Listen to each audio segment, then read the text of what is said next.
na galing Davao ang nanindigan at kanyang itinaya at nagsakripisyo para sa bansa ito upang labanan, tapusin at lubusan mawala ang lumuloy salot sa ating bayan na nagpahirap sa ating mamamayan.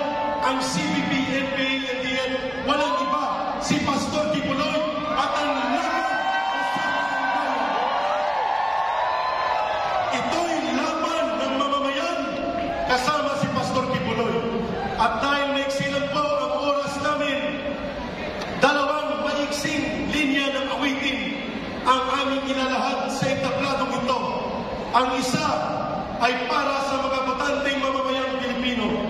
Ang isa ay para kay Pastor Kibuloy dahil namimiss na natin ang kanyang physical presence. Una, sana magbago na po ang sistema ng eleksyon sa Pilipinas. At ito ang sumasalamin sa mensahe namin na yan.